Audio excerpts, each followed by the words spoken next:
Hello my dear student, कैसे? I hope you are fine. प्यारे बच्चों, आप ठीक होंगे। प्यारे बच्चों, आज का टॉपिक है अंग्रेजी। मैं इस वीडियो के माध्यम से प्यारे बच्चों आपको अंग्रेजी पेपर का सॉल्यूशन लाया हूँ। प्री बोर्ड क्या लाया हूँ सब प्यारे बच्चों? प्री बोर्ड इसका देखिए कोड नंबर आप मिला लीजिए प्यारे बच्चों। और आपका वही समय रहने वाला है 3 घंटा 15 मिनट। पूरा अंक आपका 100 नंबर का। यदि आप 12th क्लास के स्टूडेंट हैं, वीडियो को प्यारे बच्चों स्किप नहीं करना है, लास्ट तक मेरे साथ बने रहना है। प्यारे बच्चों देखते हैं इसका पहला सेक्शन देखते हैं। और ये प्यारे बच्चों ये पेपर आपका जो क्वेश्चन पेपर 3 सेक्शन में बटा हुआ है। कितने सेक्शन में बटा हुआ है प्यारे बच्चों? 3 सेक्शन ABCD। इसका सेक्शन ए देखते हैं प्यारे बच्चों। इसका ए सेक्शन है reading. Read the following passage carefully and answer the question that follow. प्यारे बच्चों इसको हमें पढ़ना है और इसका क्वेश्चन पीछे दे रखा है, मैं अभी बताऊंगा, पहले पढ़ लेते हैं। स्पीच यहाँ से speech is a great blessing, but it can be great curse. It help us to make our intention and the desire not to follow. It can also, if we it carefully, make our attitude complete understood a slip of tongue or the use of an usual word. तो प्यारे बच्चे, or an ambiguous word and so on may create an enemy where we had hoped to win a friend. Again, different class of people are different vocabulary, and he the ordinary speech and educated man may strike understood listener as the showing pride unwilling we may we use a word which we as a different meaning to our listener from what it does to mean of our own class. Thus speech is not a gift to be used lightly without thought, but one which is demand carefully, handing only a fool will express himself like to kinds and condition of men। प्यारे बच्चों, ये unseen passage हमने पढ़ा तो इसका भाव निकल लिया है। ये पूरा पैसेज हमारी भाषा स्पीच पर है कि हमें किस प्रकार हमारी जो भाषा है, किस प्रकार वरदान है, किस प्रकार अभिशाप है और हमें किस प्रकार के वर्ड यूज करने चाहिए। भाषा है, कोई उपहार है, गिफ्ट है, अभिशाप है। मेरे बच्चे इसमें पूरी भाषा के ऊपर पूरी थ्योरी है। भाषा में अंडरस्टैंडिंग नहीं करनी चाहिए। तो देखते हैं इसका क्वेश्चन देखते हैं प्यारे बच्चों, फिर समझ में आएगा क्वेश्चनों को अपने शब्दों में कैसा लिखना होता है। प्यारे बच्चों, आप 12th क्लास के स्टूडेंट हैं तो प्यारे बच्चों वीडियो बहुत मोस्ट इंपोर्टेंट है। वीडियो को स्किप नहीं करना है प्यारे बच्चों, लास्ट तक बने रहना है। यदि आप बोर्ड का या प्री बोर्ड का पेपर देने जा रहे हैं तो इस वीडियो को प्यारे बच्चे पूरी शिद्दत से फुल मन से देखिए प्यारे बच्चों। पहला क्वेश्चन है आपका प्यारे बच्चों, पहला क्वेश्चन है in what condition done speech become a blessing. क्या कंडीशन है स्पीच की बिकम ए ब्लेसिंग होने के लिए? प्यारे बच्चों देखते हैं। तो प्यारे बच्चों हम यहाँ से लिखेंगे कि speech is a great blessing. यहाँ से लिख सकते हैं हम कि speech is a great blessing, और फिर अपनी तरफ से बनाएंगे इतना। यहाँ से ले लेते हैं, पहले का आंसर बता रहा हूँ मैं कि speech is a great blessing, फिर अपने शब्दों का यूज करेंगे, बट से नहीं लिखेंगे। कि व्हेन से बता रहा हूँ मैं आपको, नोट भी करते चले, when be used rightly and thoughtfully. क्या करना है? थाउटफुली। ऐसे प्यारे बच्चों मैं ही लिख दे रहा हूँ आपको, मैं ही इसका हल करा दे रहा हूँ। तो यहाँ से लिखना है स्पीच ए ग्रेट ब्लेसिंग और यहाँ तक, उसके बाद वैन से जोड़ दिया, when be used rightly and thoughtfully. यदि हम इसका स्पीच का अच्छे से प्रयोग करें, कब? जब भी यूज करें राइटली, अच्छे ढंग से और सोच समझ कर, तो ये हमारे लिए प्यारे बच्चों वरदान सिद्ध होता है। वरदान से कम नहीं है हमारी भाषा। अगला क्वेश्चन देखते हैं प्यारे बच्चों। मेरा वॉइस जरा ठीक है डिसमिस हो रहा है, मेरा गला बैठ रहा है कुछ सर्दी की वजह से, इस कारण से जरा वॉइस बैठी बैठी आ रही होगी प्यारे बच्चों। अब प्यारे बच्चों आपका मेरा पहला क्वेश्चन हो गया। अब दूसरा क्वेश्चन बताता हूँ, how can speech be great a curse. इसका देखते हैं प्यारे बच्चों इसका आंसर हम लिख सकते हैं प्यारे बच्चों यहाँ से कि speech can be great a curse. देखिए प्यारे बच्चों इसका आंसर हम यहाँ से भी लिख सकते हैं। स्पीच यहाँ से स्पीच अपनी तरफ से यहाँ से लिख सकते हैं। मैं बता रहा हूँ मैं आपको, ऐसे लिख सकते हैं प्यारे बच्चों इसको, स्पीच कैन अपनी तरफ से बना के लिख रहा हूँ मैं। कुछ बच्चे कहेंगे सर आप तो बना के लिख रहे हैं, हम कैसे लिखेंगे? तो प्यारे बच्चे वो ही बता दूंगा, इसमें से भी आप लिख सकते हैं। मगर प्यारे बच्चों को कभी ठीक भी हो सकता है, कभी ठीक नहीं हो सकता है। एग्जामिनर यही देखता है कि आपकी कितनी ग्रामर सही है। मगर बच्चे जो खत्म उतार कर रख देते हैं तो प्यारे बच्चे वो नंबर नहीं देता है, एक आध नंबर दे देता है आपने लिखाई की, अन्यथा वो नंबर नहीं देता है आपको इंग्लिश में। स्पीच कैन बी वो यही तो देखता है बच्चे की ग्रामर कितनी अच्छी है, उसकी क्या अंडरस्टैंडिंग है। स्पीच कैन बी ए, हमने हेल्पिंग अपनी तरफ से जोड़ी है इसमें, ग्रेट कर्स इसमें कैन दे रखा, हम यहाँ ले आए। ठीक है, speech can be a great curse. मैं तरीका बता रहा हूँ प्यारे बच्चों से करने का, क्वेश्चन में से आंसर बना रहा हूँ आपके सामने। कर्स ट्रिक बता रहा हूँ एक प्रकार से, कर्स व्हेन। ठीक है, speech can be a great curse सब हो सकती है, कभी अब सब बन सकती है। देखिए बी यूज्ड, इसका प्रयोग करें, कैसे करें? यानी कि बी यूज थाउटलेसली, कैसे करें? थाउट। ठीक है प्यारे बच्चों, थाउटलेसली करो है, थाउटलेसली LESSLY, थाउटलेसली एंड मिसअंडरस्टैंडिंग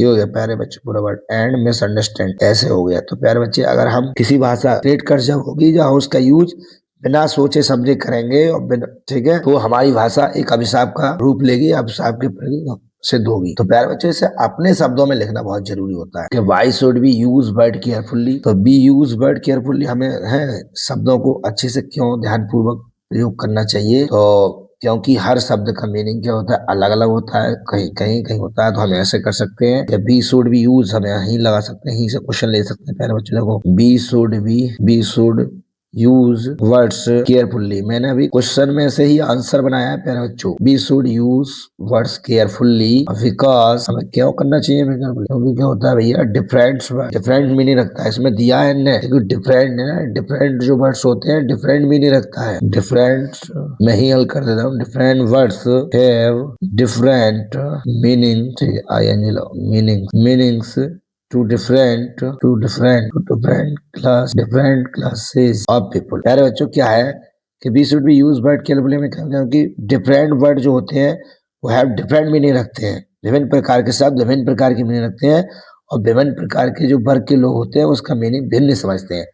तो इसलिए हमें हर शब्द का प्रयोग सोच समझ के यूज करना चाहिए, क्योंकि हर शब्द का अलग ट्रेंड होता है, भिन्न होता है, और भिन्न लोगों के लिए हर चीज भिन्न होती है। प्यारे बच्चे, हर व्यक्ति एक शब्द के अनेक शब्द निकालते हैं, इसलिए हमें हर शब्द का यूज सोच समझ के करना चाहिए केयरफुली। इसका ये मीनिंग है प्यारे बच्चों, speech is not a gift explain it. अब वो कह रहे हैं speech is not a gift explain it. तो देखो, आप यहाँ से भी लिख सकते हैं प्यारे बच्चों, थोड़ा बहुत इसमें से बताता हूँ। बच्चे कहेंगे सर साहब अपनी शब्दों में से लिख रहे हैं, हालांकि मैंने कुछ नहीं कराया प्यारे बच्चों, इसमें से ही क्वेश्चन का आंसर बनाकर थोड़ा अपनी तरफ से अनसीन क्यों है अकॉर्डिंग मैंने इसका सेंस निकाल के रखा है। अब speech is not a gift explain, तो हम यहाँ से भी कर सकते हैं प्यारे बच्चों। देखिए क्या कर रहा है ये, नॉट ए गिफ्ट के बारे, यहाँ से लग सकते हैं कि speech is not gift use, ठीक है, lightly without thought but one which divide carefully handle. हम यहाँ तक भी लिख सकते हैं, समझ गए, ये गिफ्ट है, अब गिफ्ट भी नहीं, अब गिफ्ट के रूप में से आप रहे हैं, is not a gift, gift के रूप में नहीं, अभिशाप के रूप में। तो मैंने बता दिया इसका यूज दोनों प्रकार से, यहाँ से उठा के कुछ यहाँ से इसका हम इसको एक्सप्लेन कर सकते हैं। ज्यादा डीप में अब नहीं बताऊंगा प्यारे बच्चों। अब ब्लेसिंग का कह रहे हैं अपोजिट वर्ड, तो अब ब्लेसिंग में क्या होता है, वरदान, और कर्ष मतलब अभिशाप, इसका हो गया कर्ष। और जो कह रहे हैं explain the underline portion. Underline portion क्या है, ये अंडरलाइन पोर्शन दे रखा है इनका। तो अंडरलाइन पोर्शन में भी प्यारे बच्चे क्या करना है कि आपको अंडरलाइन पोर्शन में भी यही है, अंडरलाइन पोर्शन में कह रहे हैं गिफ्ट लाइटली को आपको देना है, वही चीज है, कोई अलग नहीं है, अंडरलाइन पोर्शन वाला भी, ठीक है। और कह रहे हैं what do you mean by ये slip of tongue. Slip of tongue का मतलब होता है प्यारे बच्चों जबान फिसल जाना, यानी हम किसी बात को, ये कह रहे हैं स्लिप ऑफ टंग का जबान फिसल जाना, यानी हम किसी बात को ना चाहते हुए ना कहें फिर भी हमारी जबान फिसल जाए, उसको कहते हैं स्लिप ऑफ टंग। तो हम यहाँ से भी लिख सकते हैं, इसमें अनविलिंग से यहाँ से लिख सकते हैं प्यारे बच्चों, अनविलिंग भी may be use but different meaning, ठीक है, अभी बताया। तो प्यारे बच्चों सेक्शन हमारा बी आ गया, राइटिंग वाला पार्ट है, और क्वेश्चन नंबर 2 है कि right an article any one, एक करना है, 10 नंबर का है प्यारे बच्चों, 100 से 150 वर्डों में करना है। तो आर्टिकल देख लेना प्यारे बच्चों, ये 3 आर्टिकल है, आपने अगर आपको लिखे ना हो, आपको याद ना हो प्यारे, मुझे कमेंट्स के माध्यम से प्यारे बच्चों मुझे अवश्य बताएं, मैं आपको इस पे वीडियो बना दूंगा। और तीन आर्टिकल में से आपको एक आर्टिकल लिखना होगा, 100 से 150 वर्ड, ज्यादा वर्डों में 100 वर्डों में लिख दो, 100 से 150 के बीच में लिख दो। तो प्यारे बच्चों अगला क्वेश्चन है राइट ए लेटर, ठीक है, write a letter him of the success in, ठीक है, कॉन्ग्रेचुलेटिंग, उसे बधाई देनी है अपने कजिन के लिए, लेटर लिखना है सक्सेस, अपने एग्जाम में पास हो गए उसे अपने, ठीक है, कजिन के लिए क्या करना है, बधाई देनी है। तो यह, ठीक है, ये लेटर, या फिर एक ऑप्शन में आएगा सेक्शन, ये एक इसके ऑप्शन में भी आता है, तो ऊपर आ गया, और इसके ऑप्शन में write an application to principal requesting, ठीक है, सर्टिफिकेट, एक सर्टिफिकेट रिक्वेस्ट करनी उन्हें, और date of birth and good character, date of birth के लिए और गुड करेक्टर के लिए एक एप्लीकेशन लिखनी है। या तो बच्चों आपको लेटर करना है या एप्लीकेशन करनी है, ठीक है। और ये 10 नंबर के सब क्वेश्चन है प्यारे बच्चों, ये आप निबंध, आर्टिकल और लेटर या एप्लीकेशन बहुत अच्छे से तैयार कर लें। आप नहीं करे हो तो कमेंट्स के माध्यम से मुझे बताएं, मैं बता दूंगा।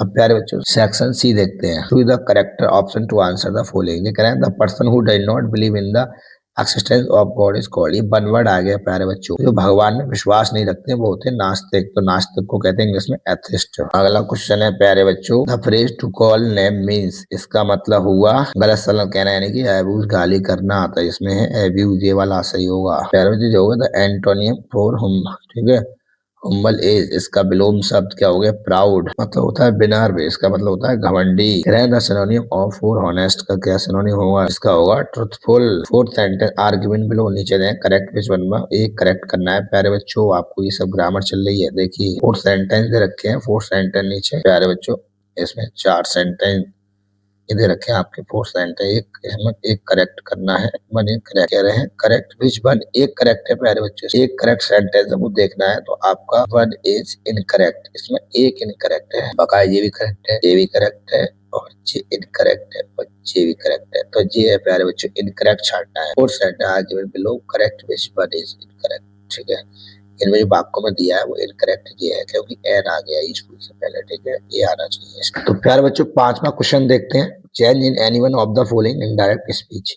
इसे कैसे बनाएंगे इनडायरेक्ट में, अभी इस पे बताता हूँ। गुलाब सेड आई सेल पे बैक मनी, एक कंडीशनल सेंटेंस है तो इसको ऐसे बना लेंगे, ये पास्ट है हमारा और ये आर भी बोलते हैं इसको, गुलाब ऐसे बनाएंगे, गुलाब सैड का सैड ही रहने देंगे, कॉमा इनवर्टेड कॉमा हटा के दैट का प्रयोग करेंगे, इसमें कंजक्शन, ठीक है, एसेटिव सेंटेंस है ये, इसमें कंजक्शन दैट का प्रयोग होगा, आई फर्स्ट पर्सन है, सब्जेक्ट के अनुसार चेंज होगा, गुलाब के लिए प्रोनाउन ही आएगा, क्या आएगा? अब सेल का क्या हो जाएगा? शुड, क्योंकि ये ठीक है ये पास्ट है तो सेल का पास्ट क्या होता है? शुड। सैड भाई ये पास्ट है तो ये भी पास्ट में होगा, तो ऐसे उतार देंगे सब, पे बैक कॉमा यू को चेंज कर देंगे, यू सब्जेक्ट के रूप में, तो यू के स्थान पे ही कर दो आप, ही कर दो, थर्ड पर्सन मान लो वहां भी, ही ऑब्जेक्ट है, सेड के बाद थर्ड पर्सन मान लेंगे, हमने यू का ही कर दिया, और लैंड ऐसे यू लैंड, मी का क्या कर देंगे?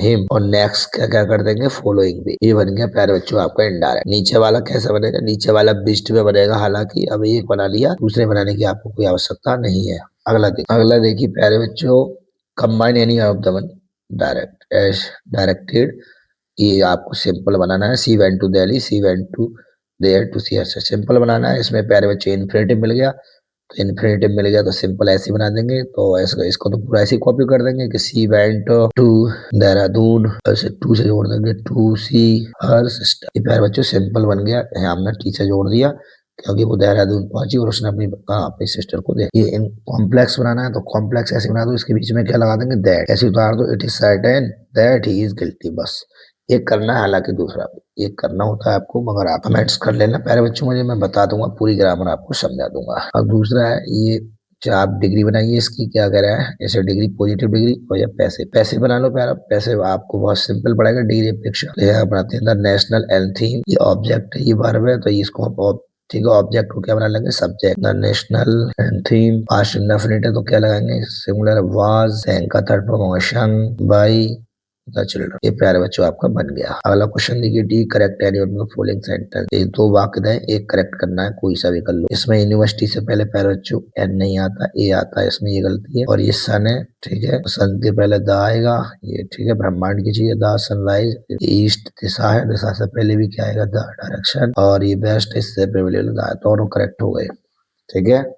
इसके आगे दा लगाना है, इसके आगे दा लगाना है और सन के आगे दा लगाना है, और यहाँ यूनिवर्सिटी ए एन की जगह ए करना है, ये करेक्ट हो गए दोनों। अब प्यारे बच्चों इसको देखते हैं, use one of the following pair of words in your sentence to make the different in their meaning. ये प्यारे बच्चों होमोपेंस हैं, तो जोड़ दिए हैं, इनका मीनिंग अलग अलग है, इनको यूज करना है अपने sentence to make the different in their meaning, ठीक है। यूज एनी वन, एक का यूज करना है, ठीक है, चाहे इसका कर लो चाहे इसका कर लो। पहले बार एक कर लो, बैन का मतलब होता है बेअर्थ, क्या होता है? बेअर्थ मतलब बेकार, इसको अपने सेंटेंस में यूज कर सकते हैं, जैसे ऐसा कर लो, ऑल ओवर एफर्ट्स, एफर्ट्स मतलब प्रयास, बर इन बैन में, हमारे जितने भी प्रयास है वो क्या हो गए? बैन गए, बेअर्थ गए, हमारे जितने भी प्रयास थे वो सब क्या है? बेअर्थ रहे, बेकार गए। इसका मतलब होता है राइट मानी सही, और राइट मानी कारीगर रचेता, your answer is right, this is right, ये कारीगर है, ये रचेता है, ऐसा कर लो। मैंने इसका आपका यूज बता दिया। अब प्यारे बच्चों ये आपका ट्रांसलेशन है, 5 नंबर की आएगी आपको, और आपके 7 या 8 आपको सेंटेंस होंगे।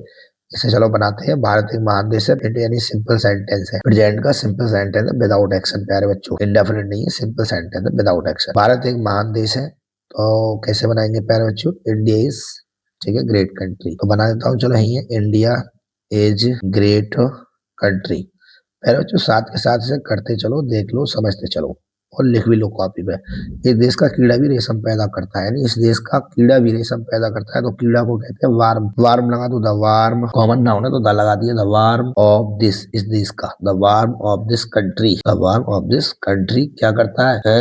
कीड़ा भी, तो आल्सो लगा दो, भी के लिए आल्सो, और पैदा करता है, प्रोड्यूस, प्रोड्यूस मानी पैदा करना, क्या करता है, सिल्क मतलब रेशम। अगला ये बन गया, यहाँ करें, यहाँ के अधिकांश लोग गाँव में रहते हैं, यहाँ के अधिकांश लोग, मोस्ट ऑफ द पीपुल, यहाँ बना दे रहा हूँ, दो बन गए, तीसरा यहाँ बना दे रहा हूँ, most of the people, most of the people हो गया, most of the people here, यहाँ के लोग कहाँ रहते हैं, गाँव में रहते हैं। प्रेजेंट इंडेफिनिट बनेगा सब, लिव, सब प्रेजेंट इंडेफिनिट पैदा करते हैं, लिव कहाँ रहते हैं, इन विलेज, गाँव में रहते हैं, विलेज। अब कह रहे हैं सब प्रेजेंट इंडेफिनिट ये देश की उन्नति, गाँव की उन्नति पर निर्भर करती है, क्या है ये पूरी प्रेजेंट इंडेफिनिट पर बेस है प्यारे बच्चों। गाँव की उन्नति, द प्रोग्रेस,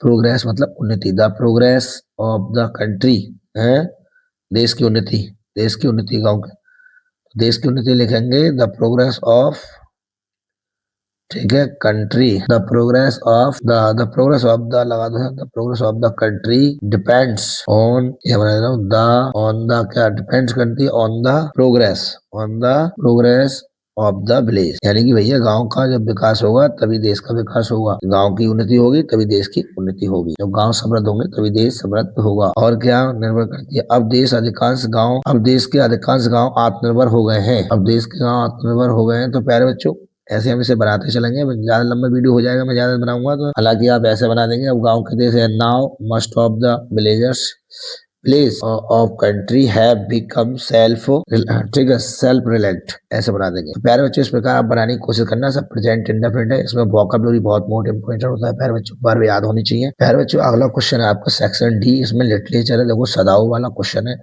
आगे इसमें 4 नंबर के 2 क्वेश्चन करने हैं, 4 नंबर के। ये गार्बेज वाला आ गया ना, साहेब वाला, कौन सा क्वेश्चन आएगा प्यारे बच्चों, व्हाट इज साहेब, ये साहेब वाला हो गया, गार्बेज वाला 4 नंबर में, ये लिख लो, चाहे ये लिख लो, गांधी जी वाला, ठीक है, चंपारण वाला, ये प्यारे बच्चों बहुत मोस्ट चैप्टर है ये, ठीक है, साहेब वाला और ये चंपारण इंडोगोला वाला, प्यारे बहुत मोस्ट इंपोर्टेंट, प्यारे बच्चों बिल्कुल तैयार कर लो। प्यारे बच्चों बी क्वेश्चन इसका 8वें का देखते हैं, answer the anyone of the following about the 80 words, ये रहेगा what is the example on, ठीक है, interrogation that author refers to या वाइडर पैडलर, पैडलर वाला इन्वेंशन वाला आ गया प्यारे बच्चों, चूहेदानी वाला, ये भी पार्ट आपका बहुत मोस्ट है प्यारे बच्चों, इन्हें तैयार कर लो, इनके क्वेश्चन आंसर अगर नहीं करें। अब प्यारे 8वां क्वेश्चन है लॉन्ग आंसर आपका, ये 7 नंबर का आएगा, कितने का आएगा, 7 का। Freedom is important justice for poor, do you what वाला, इंडिया फ्री आफ्टर इंडिपेंडेंट वाला आ गया, और ये इंटरव्यू वाले पार्ट का आ गया, ठीक है, इंटरव्यू वाला पार्ट अच्छे से कर लेना आप, इनमें दोनों में से एक करना है, तो इंटरव्यू वाला कर लो प्यारे बच्चों। अब प्यारे बच्चों नवा क्वेश्चन देखते हैं, ये पोएम बेस्ड आ गया, can read the following carefully answer the question, ठीक है, 6 नंबर का है, 2 नंबर 3 क्वेश्चन है इसमें। पहले ये पोएम आई है आपकी, कहाँ से आई है, क्या ये प्यारे बच्चों कीपिंग क्वाइट से, कीपिंग, ठीक है, इससे आई है ये कीपिंग क्वाइट की है प्यारे बच्चों, कीपिंग क्वाइट पोएम है। और इसमें क्या कह रहे हैं, पहला क्वेश्चन है नेम ऑफ द पोएम, तो देखो प्यारे बच्चे पोएम की जगह है, नेम की जगह है, लेकिन कीपिंग क्वाइट, एंड पोएट की जगह लिख देंगे पाब्लो नेरूदा, और इसको कर देंगे आंसर, और ये इसको इससे बेस्ड आंसर है, इसे पढ़ के ही आंसर देने हैं सबके, इन्हें तैयार कर लो प्यारे बच्चे क्वेश्चन, ठीक है। अगर कोई दिक्कत है तो कमेंट्स के माध्यम से अवश्य बताएं, मैं प्यारे बच्चों सारा कुछ अपलोड कर दूंगा आगे आपके लिए। प्यारे बच्चों क्वेश्चन नंबर 10 बहुत मोस्ट इंपोर्टेंट है, सेंटर आइडिया एक करना होता है, 3 आते हैं प्यारे बच्चों। पहला सेंटर आइडिया बहुत मोस्ट है, माई मदर एस्टेटिक, और दूसरा भी बहुत मोस्ट है प्यारे बच्चों, और एक है कीपिंग क्वाइट भी बता रहे थे, कौन सा, कीपिंग क्वाइट वाला। प्यारे बच्चों मैंने तीनों सेंटर आइडिया को बिल्कुल याद कर लो, बहुत अच्छे से आने ही आने है मोस्ट। अगला क्वेश्चन है प्यारे बच्चों 11वां, part the forest made the astrologer वाला, ठीक है प्यारे बच्चों, सप्लीमेंट्री आएगी टाइगर किंग, बहुत मोस्ट इंपोर्टेंट पार्ट है प्यारे बच्चों, इसे बहुत तैयार करना है, याद कर लेना है। और इसका ऑप्शन में दिया डॉक्टर सदाऊ, चाहिए कर लो, चाहिए कर लो, एक करना होता है, 4 नंबर के शॉर्ट आंसर है। अब दूसरा इसमें चार्ले वाला प्यारे बच्चों, चार्ले बहुत मोस्ट इंपोर्टेंट पार्ट है, इसे भी आप पढ़ लो, ठीक है। अगला देखते हैं 12वां क्वेश्चन, प्यारे बच्चों 12वां क्वेश्चन है व्हाट आर द, ठीक है, indication of the future women kind, या इसमें से एक करना होता है, 7 नंबर का, ये आप कर लो, डॉक्टर सदाऊ वाला बहुत इंपोर्टेंट, ठीक है, चैप्टर है, और इसे याद कर लो ये क्वेश्चन प्यारे बच्चों।